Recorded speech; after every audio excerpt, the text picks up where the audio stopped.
Welcome to Education Influencers, the podcast spotlighting changemakers shaping the future of learning. I am your host, Dr. Carla Sparks. Each episode, we sit down with trailblazing graduates from the doctoral program in educational leadership at National Louis University, visionaries turning research into results.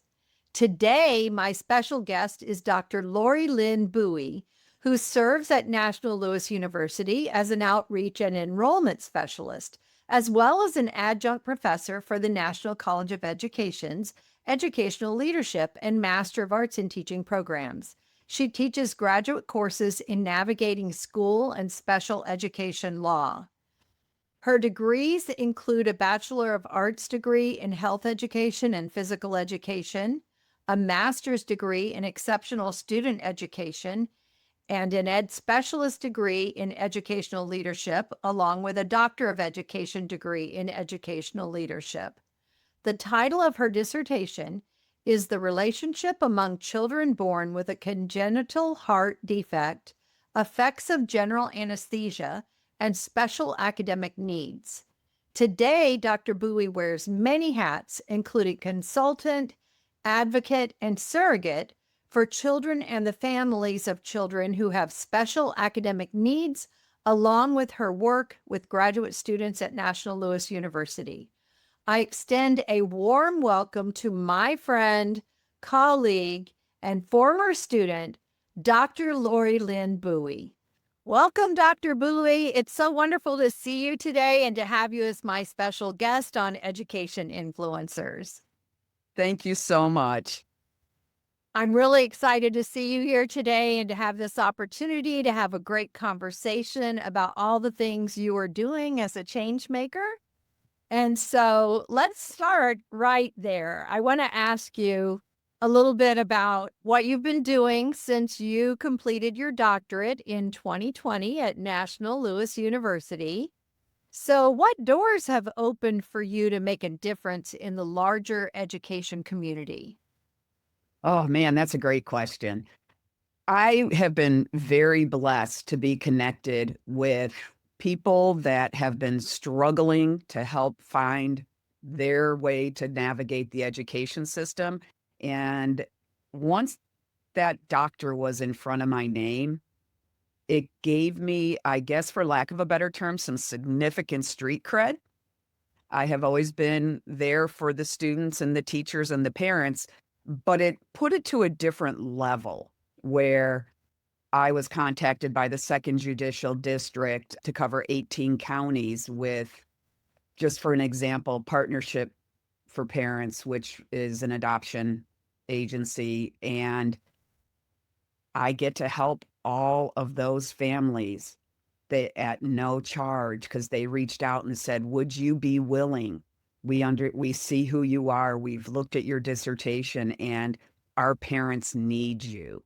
And to know that I can impact that many people and help all of those children and the families, because the stressors that families endure when the kids are not in a good place, it's such a huge ripple effect that knowing I can hit all of these people in North Central Florida, that's the biggest impact, along with the American Heart Association, because I'm also an American Heart hero and I've been able to do a couple podcasts for them and the parents are reaching back out, and that's throughout the whole southeastern United States as well as Puerto Rico. So it's opened up doors that I didn't know were out there. And I love that. Yeah, I love that too. And I know how good you are at those things that you just described. And so I'm really excited that you're having those opportunities and people are reaching out to you and expanding what you really were already doing. But now, as you said, the title has given you street cred. I do have a follow-up question to that for the sake of our audience.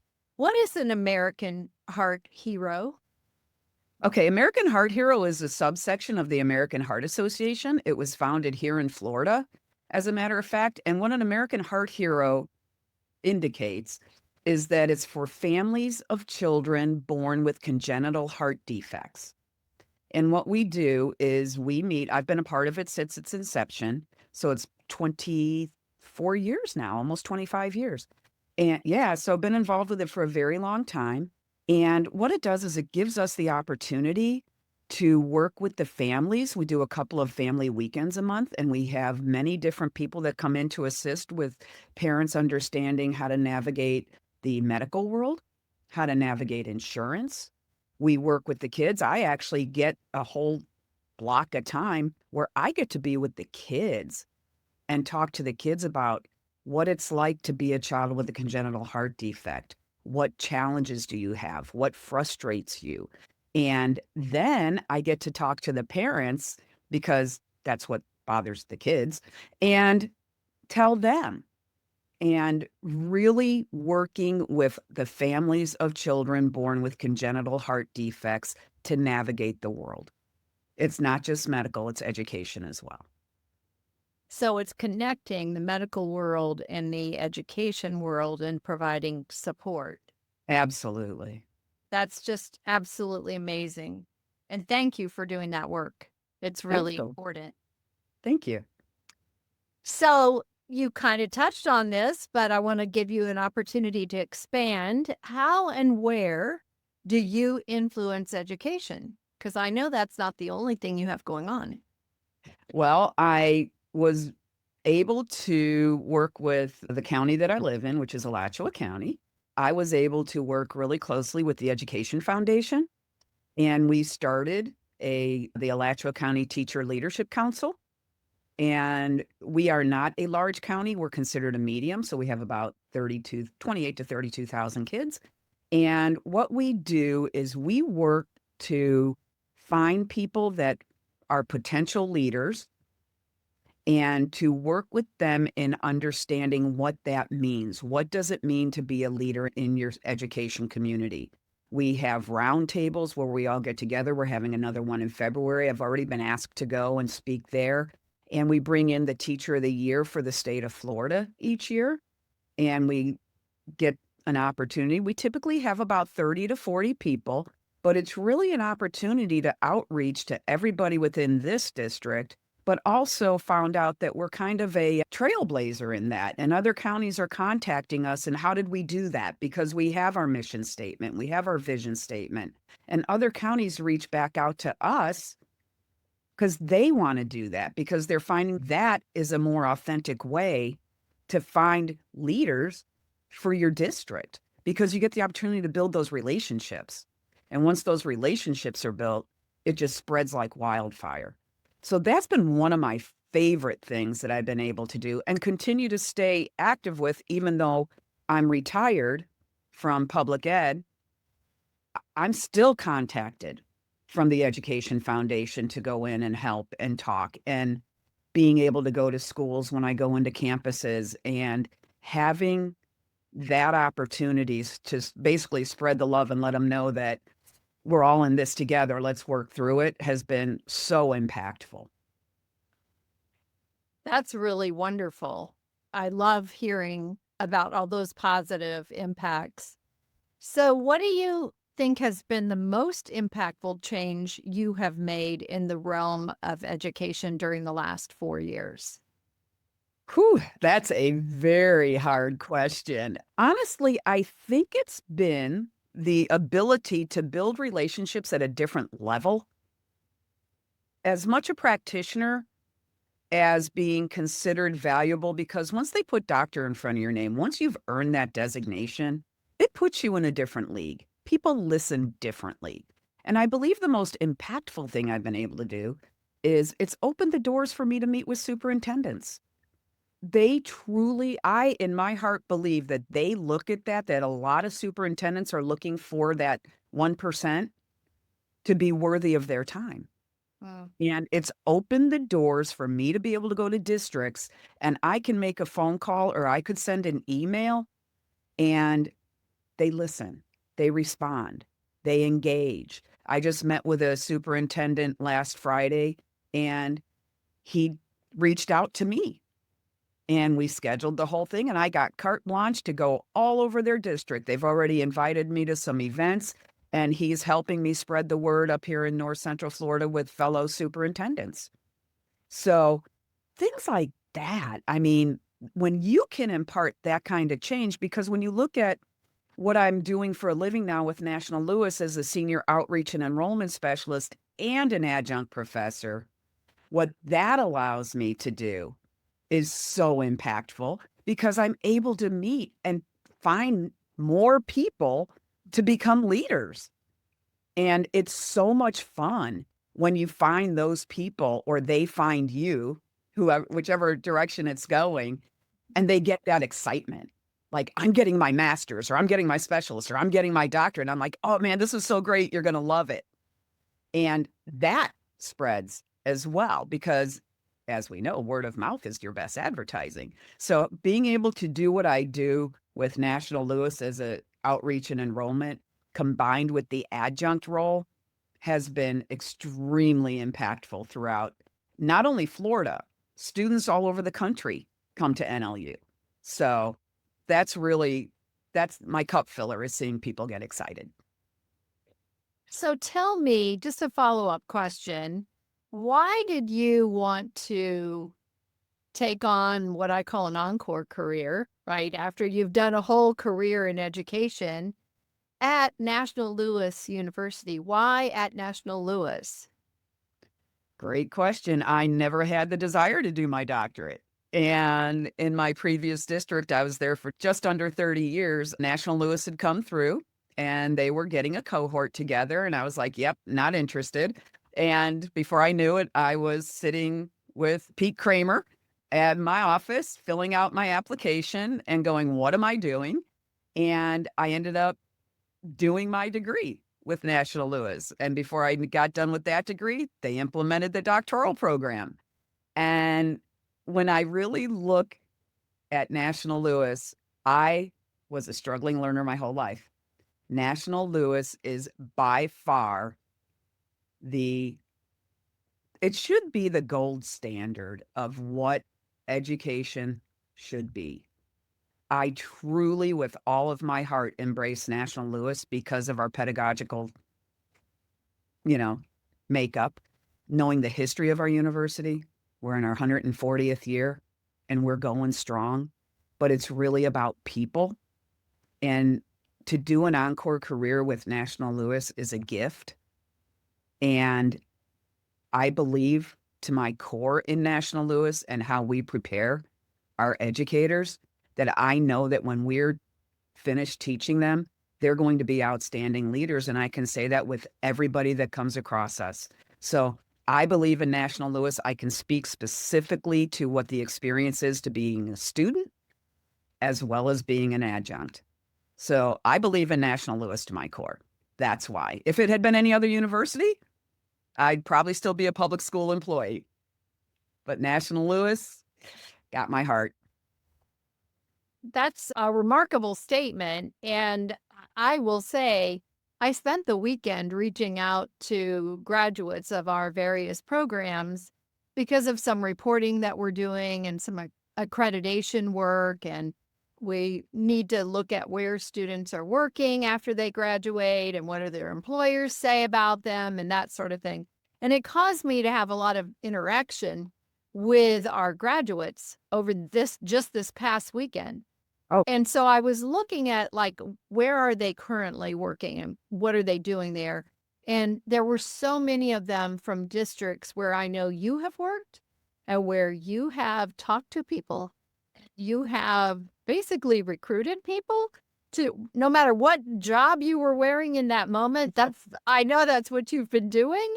And there were just so many from those counties that surround where you live that are working all over the state now, doing a variety of roles. And so your impact is then multiplied exponentially because the people that you influence to go to National Louis University and get that kind of training and experience that you're talking about are now out there doing that work with students, with adults, with other educators.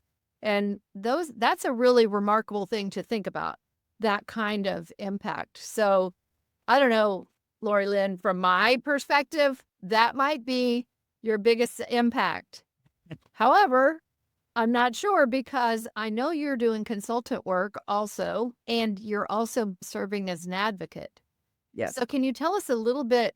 Let's start with the advocate work, Okay. because I'm sure that everybody understands what that means, and I'm not sure that I really understand what that means. Okay. All right. Well, I started my company years back. It's an LLC and it's called Education Advocacy. And the reason it's called Education Advocacy is because there are other companies throughout the country that are called IEP advocates. And I'm not an advocate of a piece of paper. I'm an advocate for children. Okay. And my entire MO when I advocate with families is, first of all, they reach out to me. They find my name. They either find it on a website or social media. People will put out there on social media, hey, I need somebody to help. And all of a sudden, my name starts popping up because people that know me recommend me. And I say it's a company, it's not a money making business. I make nothing. I do it all pro bono because, in my experience, I had 42 years total experience in education. And in my experience, I saw too many children not receive what they needed because the families didn't have money to get someone to help them. And a lot of the advocacy companies charge a lot of money, and money shouldn't come between a child getting what they need and not. So I advocate for them. So what that looks like is they contact me. We discuss the child. I ask them to send me any documentation that they have, whether it's medical reports or educational history, or some of them have psychoeducational. Some already have an IEP. Some have a Section 504 plan. It doesn't matter what. And I make it really clear to my families, my job is to get you comfortable and to educate you about what we can and should do for your child. But at the same time, when we're sitting in those meetings at the schools, I feel very strongly that I'm educating both sides of the table at the same time. I don't assume anything. I don't assume everybody knows what I know because I am extremely strong in law and education and special education law. Now, I don't go, well, according to law, I say, well, according to this is what it looks like they need. Okay. It's like the ability to disaggregate the data and say what a child needs. I do that with the psychoeducational report. So the entire goal of my advocating is for the parents and the school to work together. Unfortunately, a lot of people are reaching out because they're frustrated, they're done, they're angry at the school, and it's usually because they don't know what they don't know, and it's really hard. So if I can get the parents and the school to work together, then I back out. I don't need to be there, but I am always there for them should they choose. If there's something that comes up and they're not sure, they can throw me a text, they can call me. So that's how my advocacy works. And I absolutely love it because I actually have principals in Hillsborough County that refer parents to me. Well, that's kind of weird, but I've gotten used to it because it's happening all over now because the principals appreciate the fact that I understand the educational side, so I don't put an overwhelming burden on the teachers to like gather data or to have extreme plans to where they can't do anything with the rest of the class. I'm extremely cognizant of the demands of the educator, but also of the needs of the child. And I work hard to bridge that. As an advocate, I'm bridging where it could be potentially contentious. And I'm trying to de-escalate that and educate all parties. So that's the advocacy piece. If somebody in our audience has a child or their friend has a child who has some sort of specific or special need in education that may be related to health or may be related to a learning disability or a physical disability or whatever may be that's causing them not to thrive at 100% Mhm. in school, and they need an advocate, how can they reach you? Okay, well, that's a great question. They can reach me via my website, which is educationadvocacyservices.com. Okay. If they typed in my name into a Google search, it would probably come up because I'm on it all the time. And for anybody that is on social media, they could reach out to me as a private message on social media, whether it's LinkedIn, any of them, it doesn't matter. I do respond as quickly as I can. It's typically within the same day and always willing to talk to people. And sometimes people just need to say things out loud to have a better understanding. Sometimes it's just a phone call. Mhm. It doesn't always lead to me going there or whatever because I do travel a lot. You will see me in my car at 4:30 in the morning going to a 7 a.m. meeting 3 counties over because I want to do that meeting. I do them before my actual work day so I can make sure I can give my undivided attention, but it's not always a meeting. Like I said, it could be phone calls. It could be I've gone to people's houses for medically fragile kids so that I can speak more intelligently about that child. Yeah. Yeah. So it's taken that time. You've invited me on a few occasions to join you on a virtual meeting with parents, with a group of parents who have children with special needs in public schools. And I remember watching one of those sessions, and I was amazed at what you were able to share with those parents. And actually, what I saw, parents who were holding their children on their lap during the meeting, parents who were taking care of their children during the meeting because they had needs that were constant. And the way that the parents responded to you, it seemed like there was already an established relationship, and I was just an observer. So tell us a little bit about what is that? What was going on there that I was seeing?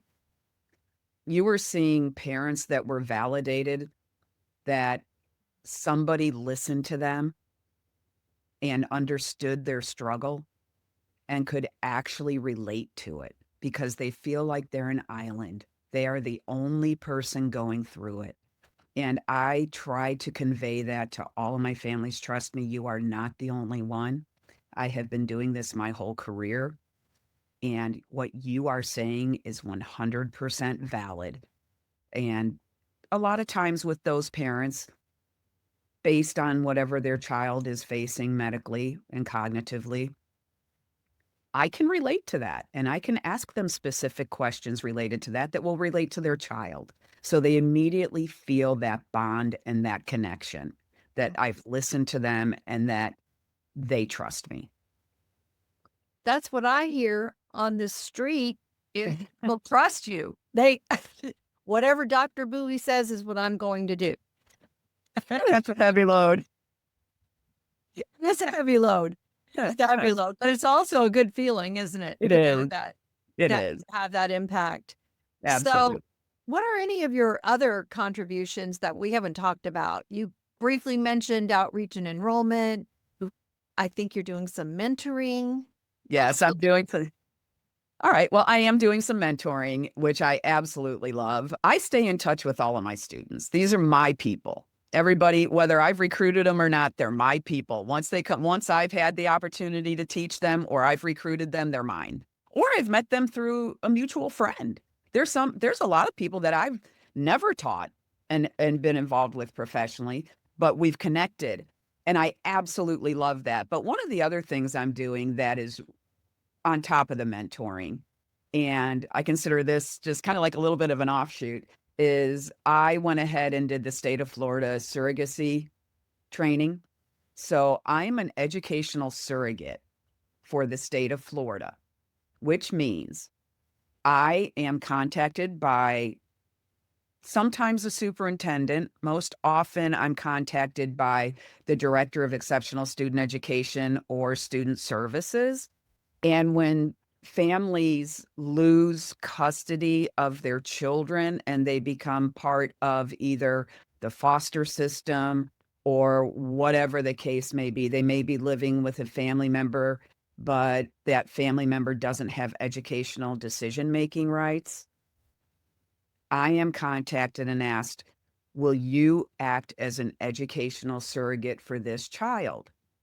And I can look where it is, and if it's something within reason, because I have to be cognizant again of my time, I will take on children and assist in making educational decisions for them. I literally become the parent at the meetings.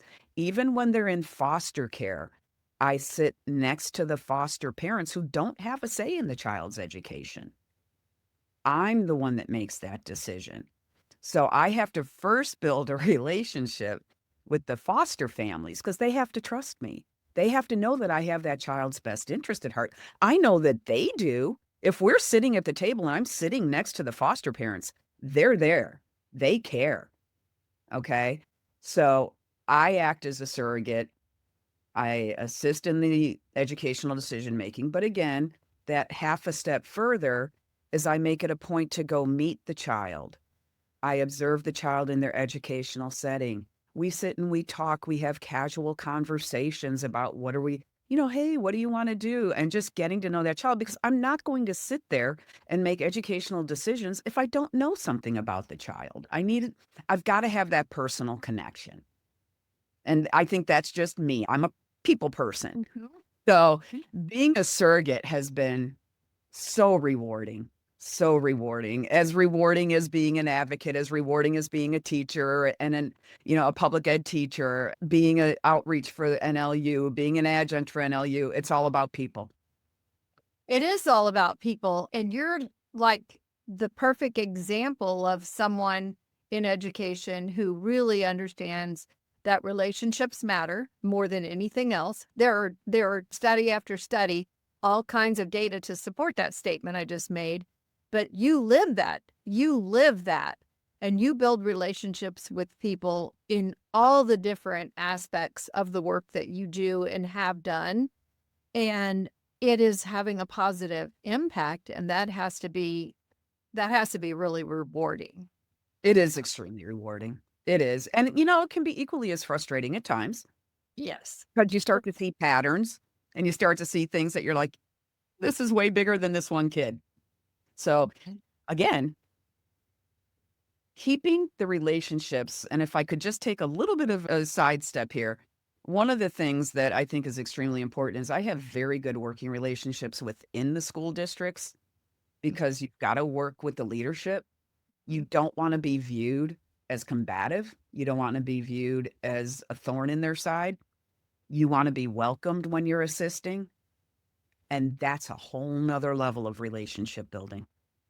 You're right, because it would be very easy for leadership to view you as combative if you went in a different way.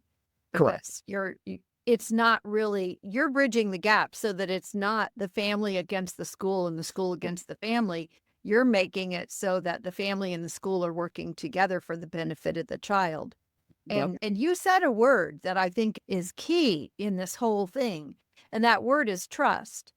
And that is something that I think is so difficult to achieve and so difficult to understand. So just school us for a minute about how do you get trust going between you and the family, you and the school district, and then with each other? That's a great question. So I'll start with the families. So the way I build trust with the families is to really take the time to listen. And I feel that's a big piece that's missed. And I make it a point to restate what their concern is Mhm. and dig a little bit deeper about the family, about the siblings. I mean, it goes as basic as tell me from the time they were born or what have you noticed? And then I validate the family. I validate what they're feeling because their feelings are authentic. What they're dealing with is their world and letting them know that I understand their world and I understand children that have whatever their issue is. I get it. Mhm. And I will ask very pointed questions about academics and ask another question that would lead to something else. They're like, oh my gosh, you really do get it. And that trust.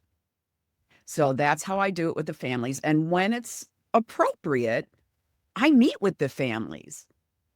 And I know where all the Starbucks are, and we meet and we have nice little sit down chit chat, and it's phenomenal. I love it. And I have to trust the parents too, right? Because I can't advocate if they're not able to synthesize what we're trying to accomplish, if they're already to a point where they don't have the ability to listen and process, there's a good chance we're not going to be able to work together. If they've already got it in their head that somebody hates them or somebody doesn't want them, and I'm trying to bridge that gap, but their feet are dug in deep, sometimes it's just not a good relationship. Sometimes it's just not going to happen. But you know what? It's typically the family that determines I'm not a fit, which is okay. I accept that because not everybody's a fit for everybody. That's okay. Mm. So then when it comes to the district leadership, I make it a point to always communicate very openly with them.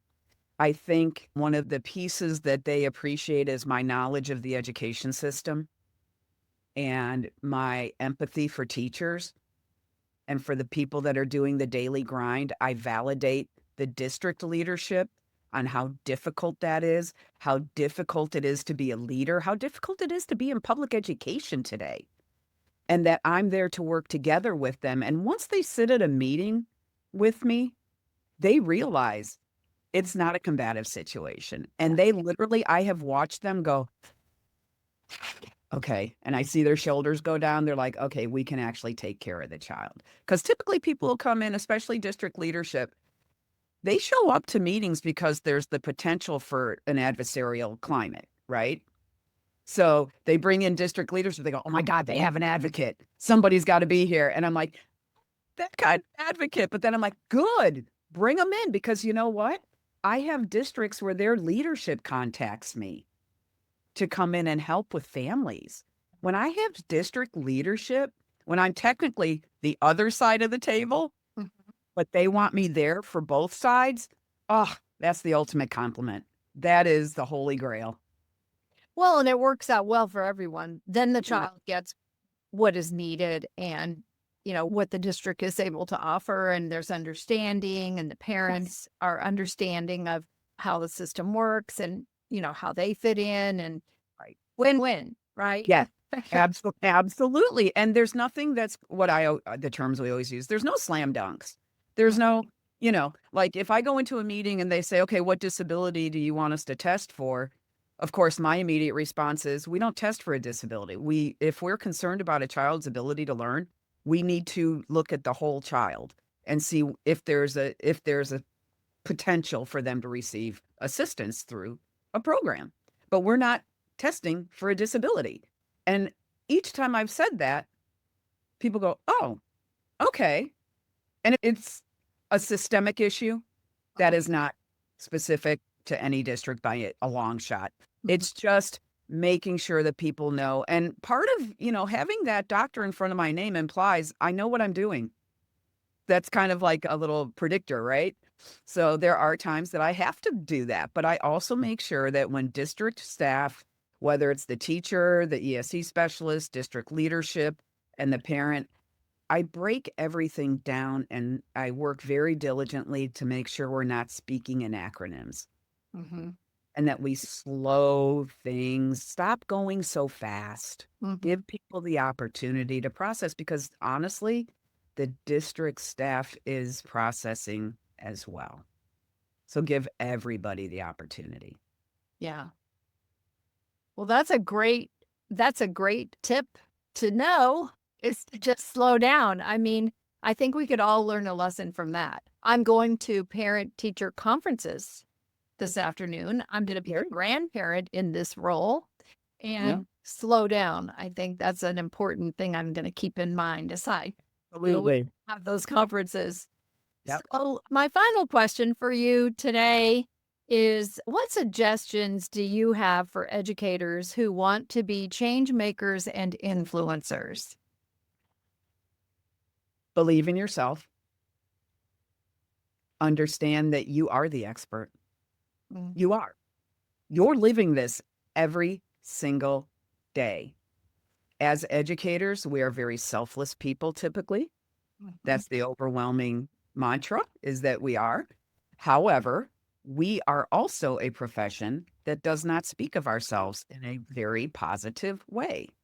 So you've got to believe in yourself and understand that you are the expert. You bring so much to the table that other people have no idea of what you know and what you do for a living. So I actually have a teacher that reached out to me and we've met twice. And her whole thing was, I want you to teach me.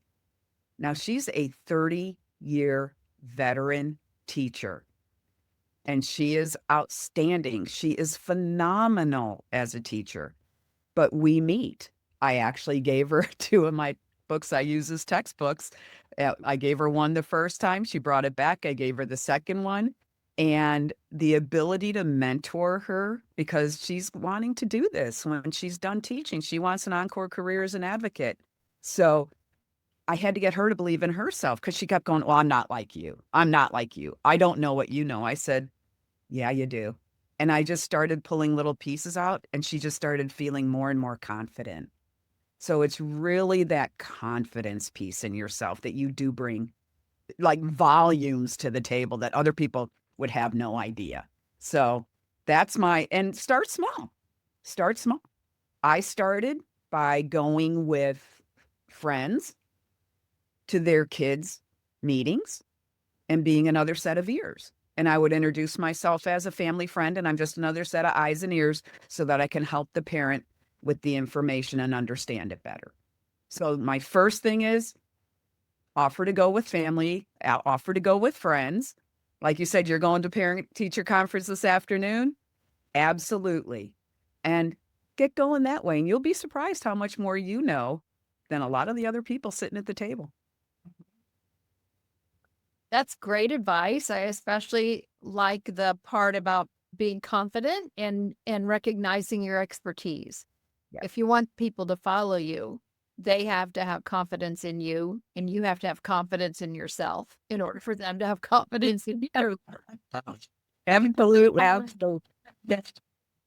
Well, this has been a great conversation and I think helpful to many people. So thank you very much, Dr. Lorilynn Bowie, for joining me today. I really appreciate your expertise and your willingness to share it on my podcast.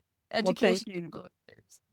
Thank you so much for having me, Carla. I look forward to folks reaching out and continuing this wave.